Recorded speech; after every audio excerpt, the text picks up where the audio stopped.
Mesdames, Messieurs,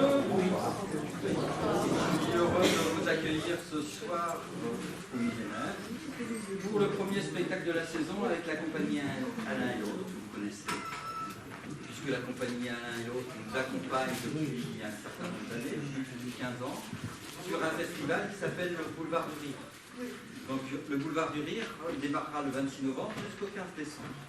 Donc si vous souhaitez venir, je crois qu'on vous a donné le programme du Boulevard du Rire.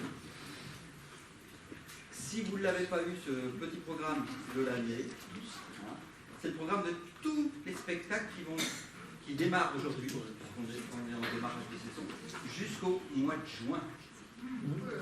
Alors, les habitués de la compagnie un et l'autre, vous avez des carnets des fois, ils sont valables pour toute la saison.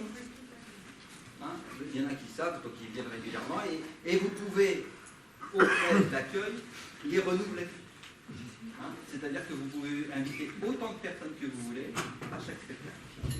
Alors, je vous souhaite un super spectacle avec le monde de Mémo, sachant qu'il y a une surprise jusqu'après, parce qu'il va y avoir une structure entre deux, et il va y avoir un chant, et après on va découvrir 4-5 sketchs du monde de Elle me maudit. Voilà, merci. Il y en a qui super. Qui permettra à la compagnie de pouvoir avoir des prises de vue. C'est pour ça qu'il y a 3 caméras. Le caméraman est là. Donc on va vous demander d'être réceptif au spectacle naturellement. Ah ouais. On vous fait abstraction de ce qu'il y a autour. Et vous êtes à l'écoute. Voilà. Merci pour votre. Par contre, il est interdit d'utiliser votre portable. Donc si jamais vous ne l'avez pas éteint, merci de le faire à ça et à l'instant. Parce que ça, la caméra va l'entendre. Donc ça, c'est un perturbateur, pas endocrinien, mais pour le film. Voilà. Donc, bonne soirée. Le prochain spectacle que vous avez, c'est le 6 octobre. Ça s'appelle Horowitz, 9 sur 11. C'est un spectacle à voir. Et après, vous en avez un certain nombre. Je ne vais pas les détailler parce que vous en avez 25. Donc, voilà. Donc je vous souhaite une bonne soirée à tous et au plaisir des mots.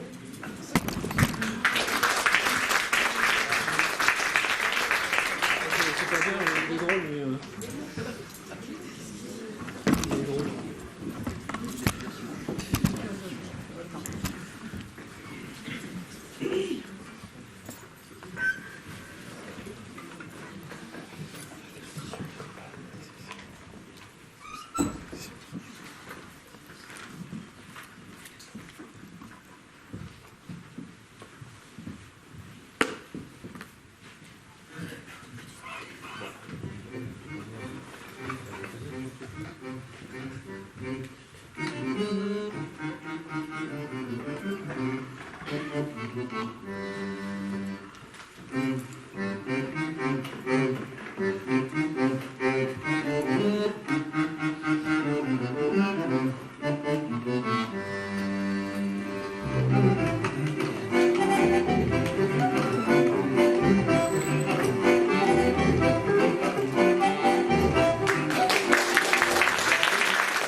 j'ai l'impression de vivre sous une bonne étoile. La Lune me suit dans mes déplacements, Neptune me regarde à drôle d'œil, Mercure surveille ma température. Les astres se sont invités dans ma vie sans prévenir. Pendant longtemps, comme une majorité d'entre vous, je me contentais de lire les pages horoscopes de mon magazine préféré quand je me suis aperçu que certaines planètes avaient tendance à me regarder d'un peu trop près.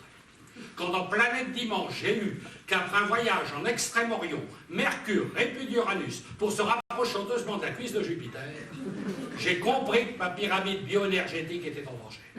Avant que Saturne mal, j'ai pris le taureau par le Capricorne et me suis décidé à régler mon contentieux. Un soir, j'observais les allées Vénus des planètes. Au détour d'un nuage, j'entreaperçois une étoile, une deuxième, une troisième. Au centre du triangle, un œil énorme. Depuis la vue de cet œil, je ne parviens plus à fermer les miens. Chaque soir, il me rappelle alors du Guénois, qui es-tu pour jouer les paparazzi cosmiques à l'échelle de l'univers? T'es rien. T'es rien. Que t'importe que Mercure et Jupiter s'affirment. J'étais perdu comme un gosse qui, par le trou de la serrure, avait vu une chose qu'il ne devait jamais voir. J'avais beau me dire qu'il était rationnellement impossible qu'une étoile puisse influencer l'humeur d'un terrien des dizaines d'années-lumière, un doute subsistait.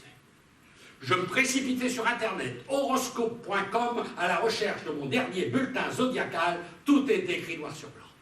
Si pour les balances jeunes, jolies, tout irait pour le mieux, pour les scorpions vieillissants et proches de la retraite, ce qui est mon cas, le pire était pas. Dès lors, je n'avais qu'une envie, défier les autorités cosmiques supérieures. Comment m'y prendre? Par la religion? Par la science? En bon cartésien, j'ai préféré les sciences occultes. Je me suis rendu chez l'occultiste. J'ai acheté ce que j'ai trouvé. Elisabeth Tessier, astrologie passion.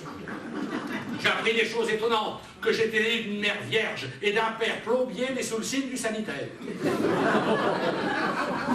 Chapitre 1, en avant-mars. Chapitre 2, Pluton mourir. Chapitre 3, mais Neptune dans le bastringue. Chapitre 4, Saturne par rond. Chapitre 5, Sirius s'abstenir. Chez Elisabeth Tessier, c'est ce qu'on appelle le cosmique de répétition. Aujourd'hui, je comprends tout. Persée et sa chaise.